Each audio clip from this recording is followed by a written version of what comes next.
He had this attitude about him in between the rounds. It just seemed like he wanted it a little bit more. No, Leon has his headshot dead. So we're thinking there's gonna be a moment where Leon gets a chance to land a clean, crisp strike and put Belal out. That did not happen. To Jon Jones, Aspinall, very respectful, but at the same time standing on business, saying, I just think I'm better than you. And as a competitor, ooh, that would burn me a little bit. Like, yo, who does this guy think he is? Don't shelter punches, they find home on your mind about a double. This the weekly scraps. You don't need a map, GPS, I'm right here to lead the dash. Right. The world doesn't know it needs, but I grow the seeds, planted fuck a name and the fame. Only legacy remains. Remember the name, Aljo Sterling. What's up, guys? Welcome back to the weekly scraps. UFC 304 just went down in Manchester, England. Great performances, especially the main event. I think there's so much to be said, so much praise that should go towards Belal Muhammad's way. And guys, I understand Belal, when he first started in the UFC, might not have been the most exciting fighter. Grappling as a whole, in general, isn't the most exciting sport, especially if you never grappled. You just don't get it. You just see two people rolling around, attacking limbs, and sometimes just holding each other, and it can be a very confusing thing to watch. I get that. I understand the casual side of things, and I understand the enthusiast side of things. And as a fighter, as a fan, I can appreciate everything that everyone brings to the table. Now, of course, there are some fights that I just would never watch more than once. And to watch a performance like that from Belal, it's one of his breakout performances. Yes, the one with Sean Brady was amazing, but that's my point. I think a lot of people have been giving him flack just because his earlier fights in the UFC have not been the greatest. They weren't barn burners, and I think a lot of people have put him in a category and refuse to let the man out of the cage. Let the man out of the box that you put him in and appreciate the greatness that you have in front of you. For him to do that to someone like Leon Edwards, who beat one of the greatest, not once but twice, in Kamaru Usman, is something special and something we should all take time to appreciate, especially while these guys are still active. So for my fans that appreciate you guys, that appreciate the fighters like that, from all walks of life and everything that they bring to the octagon, much love and respect to you guys who respect the art and the craft. Because if you don't like it, there's so many other sports to go watch. In combat sports, go watch boxing, go watch kickboxing, go watch ONE FC. Those guys do all kinds of crazy stand-up shit. I don't get why people don't watch those fights. They're very exciting, especially if you just want to see stand-up. And some of them, they even use the 4-ounce gloves, like over in ONE FC. They use the 4-ounce gloves for Muay Thai fights, which is very brutal to watch because these guys are stepping in, throwing crazy elbows, crazy kicks, and then they got these small gloves. They don't have the pillows on their hand to protect themselves like a traditional Thai fight, or a traditional boxing fight, or a traditional kickboxing fight. They're using MMA gloves, but it's all stand-up. So if you like that type of stuff, just go watch that and stop being one of those annoying little bugs who just keep complaining about an aspect of the sport that's a part of the sport. You do understand mixed martial arts, when you mix the martial arts, don't get mad when they start to mix. That's the whole thing. And again, I think people will just put Belal in this box and they forget that his last few performances have been very, very high level. Gilbert Burns, Sean Brady, and now Leon Edwards. You guys can't knock this guy. Look at all the improvements he's made and look where he is now. For him to become a champion, not just for himself, but for his people. Everything that's going on in the world today, which is crazy, and I'm pretty sure everyone knows and has been somewhat following, Israel and the Palestinian people have just been at blows, not for years, not for months, but for decades, possibly even centuries, if I understand this correctly, from hundreds of years ago. So this has been an ongoing feud from God knows when. So with that said, he's fighting for something bigger than just himself, and I can respect that. Someone who comes out there, just works hard, and he's a really, really humble and nice guy. Doesn't even use profanity, except when he embedded when he's called these guys, well, little kitty cats, but you know. But he doesn't use profanity. So it takes a lot for him to actually curse, which is kind of funny. to see him come. Just like, this guy never curses. Oh, they got you mad. They got you big mad. But, again, appreciate what he's done. And let's break down the performance. I know people were saying it wasn't the most electric title fight. Okay, it wasn't. But there's a special thing about this matchup where it's a rematch. They're fighting at about 5 a.m. in the morning. And then on top of that, we just know Leon has his headshot dead. So we're thinking there's going to be a moment where Leon gets a chance to land a clean, crisp strike and put Belal out. That did not happen. Belal was on his P's and Q's the whole time, except at the end of the 5th round when he got reversed and he got cut open literally at the end of the fight. That's always like one of my worst things. Like, if I go through a fight, I'm beating the guy up or he's beating me up the whole time and nothing bad happens, and then I get a severe injury at the end of the fight, like a cut, like a nasty cut. I'm going to be pretty upset. Like, then I got my ass kicked, but then did you have to cut me open at the end of the fight? Like, at the end? Now it's just like, I did all this, and I got here, and now you're sending me home with an extra little boo-boo, you know? So, again, Belal did a lot of great things. So let's break it down and talk about it. Belal using his pressure. Leon Edwards knows this is what he's good at. His coaches knows, it just sounds funny. His coaches knows exactly what he's good at, bringing that forward pressure, using that dirty boxing. It's not like the crispest, most clean boxing striking, not like a Leon Edwards who's just looking to go 1-1-2, looking for a 3-2, maybe looking for an uppercut here or there, a body kick or jab, body, jab, head kick. Leon is very, very clean and doesn't have the craziest outputs if you watch all his fights from beginning to end for his last fight with Belal. Now you watch Belal, he's high energy, he's always going forward, and he's always looking to take you down. But now he's striking. Mix that in with his forward pressure, and that's a scary guy and a tough guy to beat. And he's strong. So watching him do that to Leon, walking him down, Leon was covering in this weird Dustin Poirier Philly shell remix thing that I've never seen, where he was shelling here and keeping one arm out here, and then he got hit with a nasty clean uppercut from Belal, which popped his head up and looked like it rocked him a pretty good amount. And I think from the very first takedown in that first round, because of how early it was, I think it really set the tone of the fight. And you could kind of see Belal looking determined and Leon looking a little bit like, oh shit, I'm in a fight with this guy who I think I'm worlds better than, but he's got me hurt. He rocked me a little bit. He took me down. I said, you know, my takedown defense is going to be ready. That takes a lot out of a fighter. And then at the same time, Leon also got out and escaped. So now you have to play that mental psychology warfare, that psychological warfare where it's like, you got the takedown, but then at the same time he escapes. So who's that weighing on more? Belal, like, damn, he got out. Should I waste my energy taking him down again? And then it's Leon where it's like, damn, I got taken down. Should I waste my energy trying to get back up again? Or do I keep more of a focus on not getting taken down to begin with? And now it's in the back of my head the entire 25 minutes. And then you're fighting outside of yourself where you're not doing the stuff that you probably trained to do.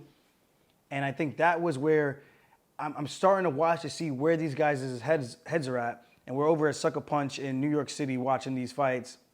And there's a big English crowd over there, Irish and English, all going for Leon Edwards, all going for Tommy Aspinall and the Englishman over there. It was great, a great scene, loud, obnoxious as always, but always a great time. So with that said, we watch how Belal was able to take him down effortlessly, gets in on the hips, not on the knees, not under the thigh. He gets in on the hips, like almost like right at the waist, maybe a little bit on the ass, and picks him up and just dumps him. And you have to wonder, like, man, that was a lot easier than I thought it was going to be. And then you look at Usman. Had a hard time taking Leon down, especially the second time, and then keeping him down. And I'm not saying Usman couldn't take him down, because he did, especially the second fight, multiple times. But the last one, it almost was non-existent. But the difference in the styles, Usman is more, I'm here, I'm going to feint, I'm going to use my jab, stick it in your face, I'm going to stay in front of you, but I'm not going to pressure and walk you down, where Belal was walking him down, throwing strikes, trying to get Leon's hands busy, and you seen the defense Leon was using, keeping his hands on all kinds of different directions, trying to defend the barrage of punches and the output from Belal, which I thought yeah, he's throwing something, but every time he throws something, you know he's gonna look to shoot. So every time he throws something, stick something in his face and then move your feet. Because if you stick something in his face and you stand there, he's gonna get underneath the punch. Knowing that he's probably gonna get underneath the punch, you stick something, and at the same time, don't sprawl, but just move your feet so as he shoots, even if he gets to your legs, you're a moving target now. And as a moving target, it's a lot harder for you to get that takedown finish versus someone who's stationary. This is one of the things I said O'Malley does really, really well. He doesn't stay put to allow people to get in on his hips and keep him against the cage. But when he does get caught against the cage, we've seen with Petr Yan, he got stuck against the cage, he got taken down. So when you look at things like that, it helps you break down these scenarios and the styles. Belal's style is just very different from a Kamaru Usman, and Leon Edwards is very different from both of those guys. That's why I think there was such a big difference. And I know people are making a big thing out of him training with Khabib and the perfect game plan. I think the game plan is Leon Edwards' output is usually pretty low, and he always has his back against the cage, especially when fighting grapplers. For whatever reason, I don't know if he feels more comfortable defending against the cage, but to me, as a grappler, I would much rather have you against the cage than shoot on you in the open, where you have more space to move your feet and more space to sprawl. Because now I have to drive and get the finish with a cage. If I drive you into the cage, I know I got you stuck right in that position where I want you. And even if I don't get the takedown right away, I know I can lean on you, let you carry my weight, throw some knees, throw some foot stomps, maybe throw some short elbows. I think Leon landed one beautiful elbow in the clinch when he broke off from Belal.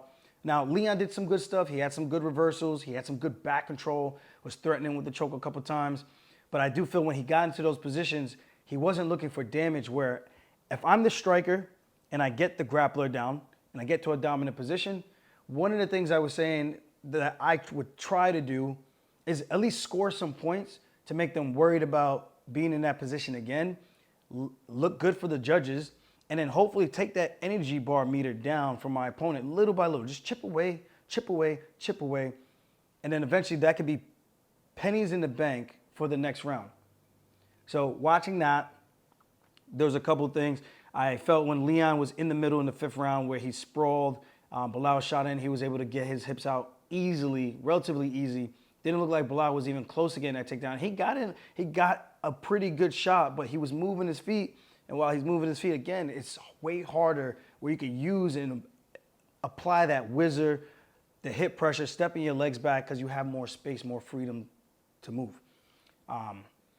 With that said, I'm not trying to make this like a knock on Edwards, but I do think if you change a couple of scenarios in that fight, the fight's a lot closer. I'm not sure who wins. I think it probably could still be the same end result, which could be Belal winning the same exact way. Or maybe there's more chances for Leon to find some openings for those shots. And I don't know what it is. I don't know if he's afraid or nervous to get tired, especially against a grappler, because you get tired with the grappler, it's a different type of energy source, muscle endurance that you got to use to keep that pace, keep squeezing like that to defend, to get back up, and then to go from grappling to striking. It's not the easiest thing to do. So I don't know if that was in the back of his head the whole time while going against a guy like Belal. But at the same time you know that this guy is coming to do that, so I would imagine that you should be doing that type of work to prepare you. And then the other flip side of that is it was also like 4 or 5 o'clock in the morning. The main card started here in the States. I think England is about a 5-hour time zone difference, so they were probably fighting at about 5 o'clock or something like that. Which to me is crazy, because I know he said he felt tired in the post-fight interview. Well, I would imagine if I wake up that early having to do a shakeout and everything and then go fight at 5 a.m., I'm just like, that just does not seem very fun. I mean, obviously the whole card had to do it, which Dana made a whole thing about, no longer increasing bonuses because everyone fought like shit or didn't bring it. There was no urgency. Come on, Dana. It was 5 o'clock, 3 o'clock, 4 o'clock in the morning. I don't think you should use that to paint a whole brush for the entire roster and for all the venues that place is going to fight at. I think that's the easy way out than not having a little fun with the money and letting the guys earn a little bit of extra money, you know? A little bit goes a long way for us guys. So again, if there's anything that I think could be different, would just be the approach that Leon took and increasing his output.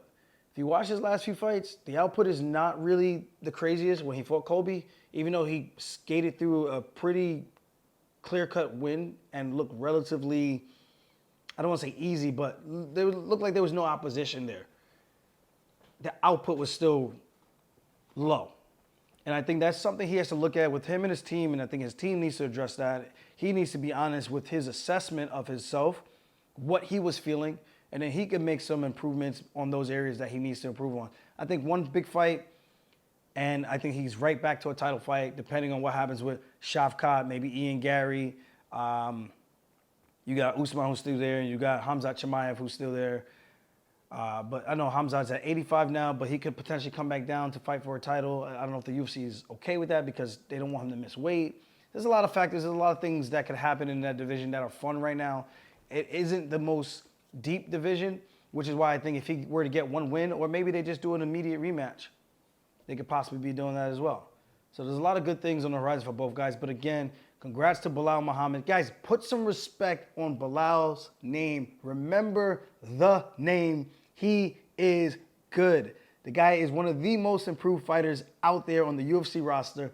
He went from just holding to doing damage to getting TKOs to striking on the feet, mixing it up. What more do you want? He outboxed the striker, and he took him down when he needed to take him down. But for the most part, he gave Leon Edwards so many chances when he just stood in front of his face, throwing shots, throwing jabs, 1-2s, throwing the body kicks, throwing the head kicks.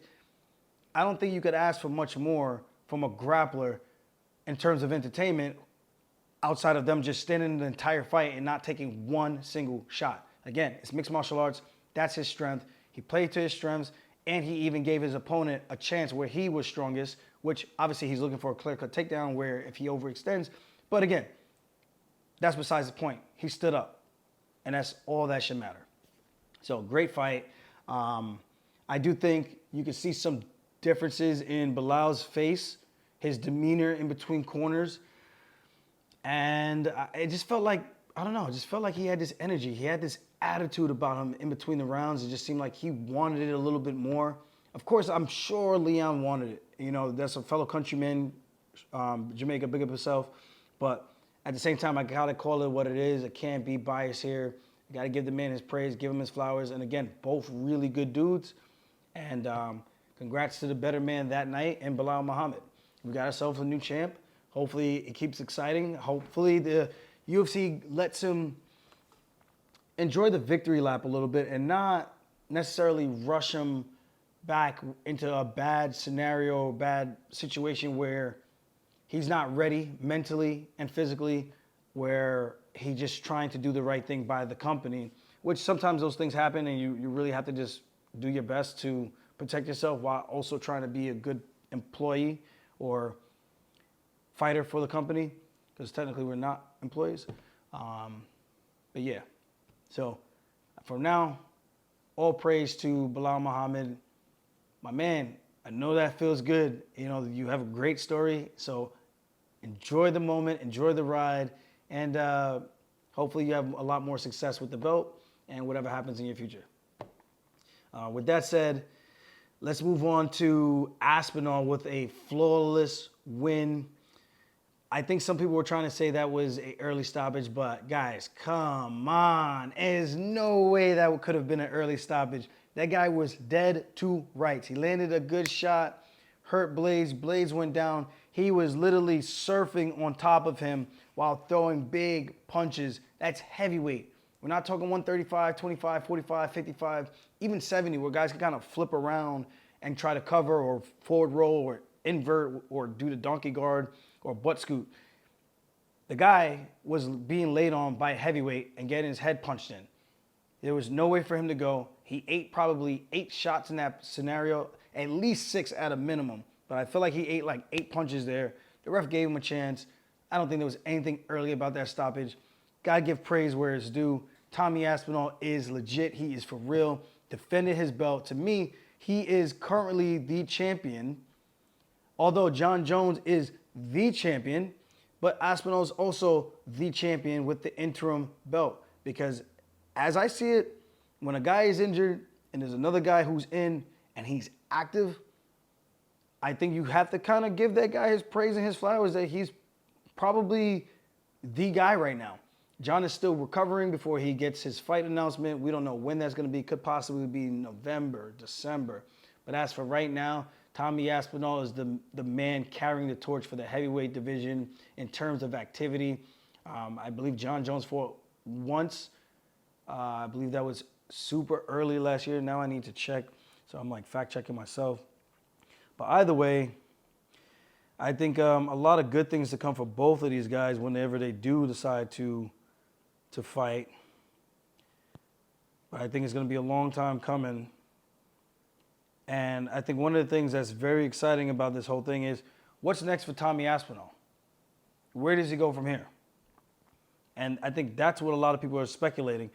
Will the fight with Jon Jones and Stipe actually happen? I hope it does, so we can continue to move the division. But for now, at least Aspinall is being active, giving the fans what they want, and putting on a great show and putting people out. It's just what he does, what he's good at. And this makes me all the more intrigued to see him and Jon Jones fight. Please, MMA people, the universe, let's all come together. And hopefully this fight happens before Jon Jones retires.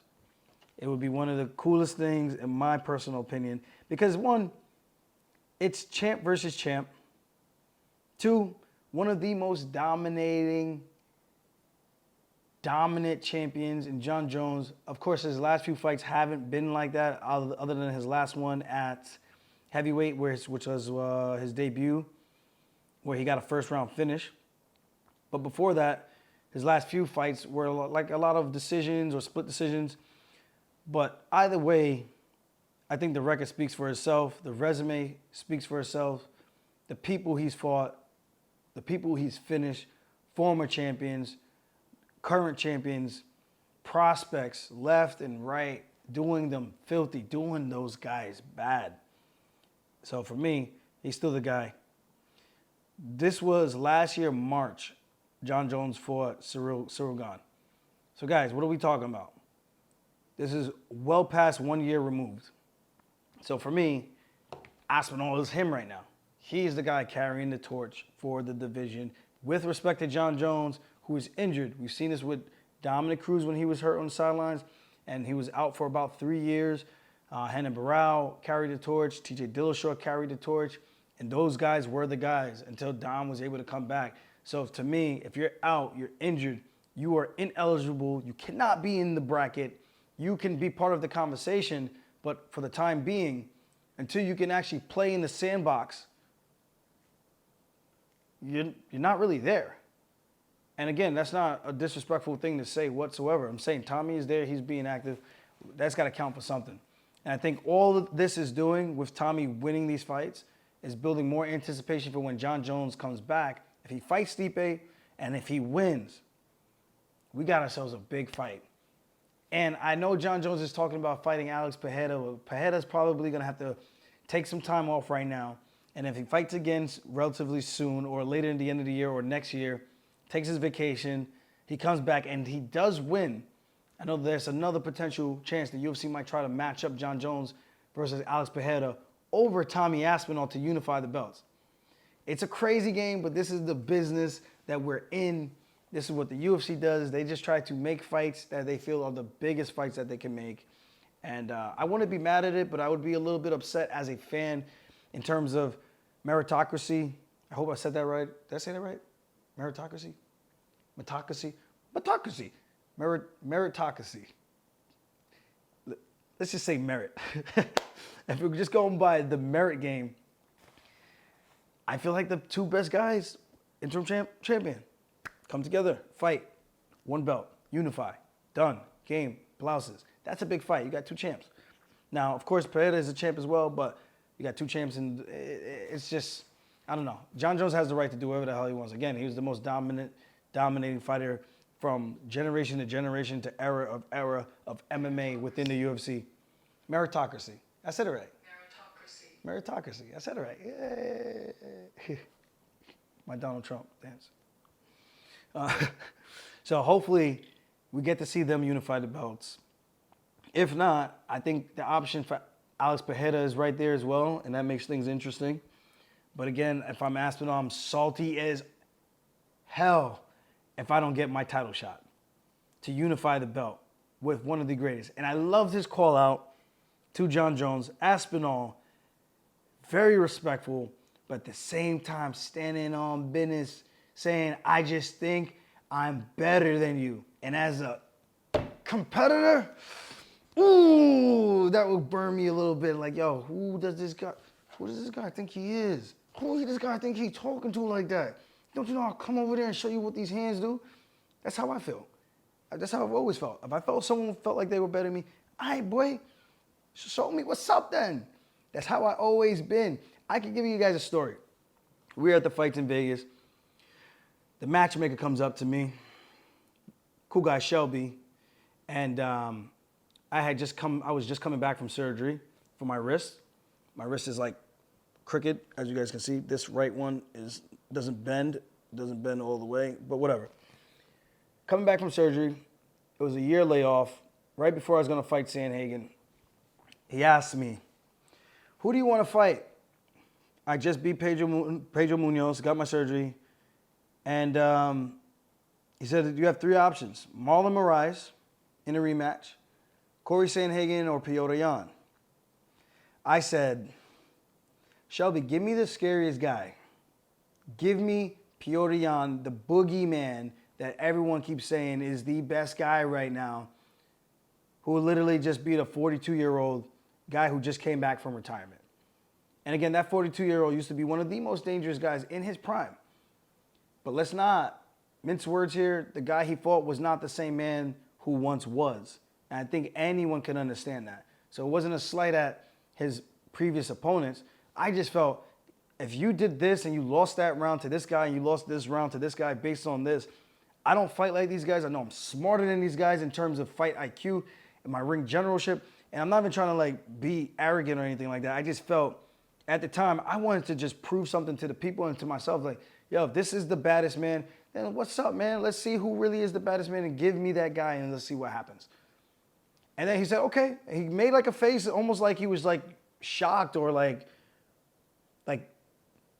a little bit like, I don't want to say worried, but had like a look like, is this kid okay? Like, he wants Petr Yan? The guy's scary. But to me, I'm like, yo, dude, he's human. My man bleeds. I can make him bleed too, so what up? And then they gave me Corey Sandhagen. They gave me someone completely different, guys. That's the moral of the story. So again, it comes down to confidence. That's all I wanted to get to this point, to explain that. It comes down to confidence and what you truly do believe, but you can't be delusional. You actually have to have some supporting facts. And I was able to do MMA math, even though it's not always correct. But I knew what these guys did, that I could implement something similar and enough of a recipe to win. And again, the first fight with Yan, I felt like that was a worse version than the second Yan I fought. I came in unhydrated, or should I say dehydrated? Unhydrated, I don't even know. Is that even a word? I came in dehydrated to fight Petr Yan the first time. Felt like I was still cutting weight, which explains my terrible performance. And I tried to gas pedal the first round to see if I could just get him out of there like I did Sandhagen in round one, because I knew I did not have 25 minutes in me. I just didn't have it. Great training camp, all gone to shit because of one thing, a bad rehydration. But that feeling I had being in there with him, I felt he was small. I felt his striking. I felt he was very hittable. I felt I could take him down no problem, especially like I did in the first round when I had a little bit of juice in me. And then the second fight, I felt he improved so much, and I was like, nah, this is a different beast. This guy felt what was up, and he put the work in, and he came back ready. Because I was like, if he comes back the same guy, I'm walking through him. And hence, it was a split decision, even though I thought it was a clear unanimous, but split decision. But it goes to show you can't be delusional. You have to do the right work, and that's my advice to all athletes. Be honest about your skills and your assessment. Be honest and open about your weaknesses to yourself and to your coaches so that you guys can make a game plan to strengthen where you need to be in each particular fight so you can get to the results that you want. And if you can't do that, you're going to have a tough time in the sport because you're going to possibly keep doing the same exact things you've done over and over and over again and having similar results and being upset at yourself because you're not changing You're not changing the pattern. You're not changing the rubric, the path to success. You got to do the right things that are going to give you the results that you want. So again, that is my advice to people. So this is why I respect Tommy Aspinall. I know that was a long rant to get back to here. But I respect him for having the confidence in his abilities. Also still paying homage and respect to Jon Jones and everything that he's done and accomplished. But still as a competitor saying, yeah, you did all these things. You're great. You know, I came up watching you. But I still want a piece of that smoke. And I don't think there's anything bad you can say about that. I don't think Jon can say anything bad about that either. Jon was in a similar position, the young lion taking on Shogun Rua when his former teammate Rashad Evans was supposed to have the shot until he got injured. Jon Jones steps in, becomes the man, and then fighting a who's who's, Rampage, Lyoto Machida, fighting all these former champions and beating them. And it's all about that belief that you have in yourself. Of course, again, you have to have the abilities and the work ethic to back it up. But that's why I respect that, because it's like this is coming full circle. Jon is now the prey being hunted, even though he is the king lion in the jungle right now. But there's another lion coming from another territory trying to take over his land. So Jon, you gonna let this young lion come over, take over your land? Or are you gonna step up and make that young lion back down? I think the fans would love to see it. I would love to see it. I think historically, this will be one of the greatest heavyweight fights in all time, just giving the circumstances and the storyline, and especially if Aspinall were to defend one more time before Jon Jones were to fight Stipe Miocic. I think we have ourselves the next heavyweight title fight.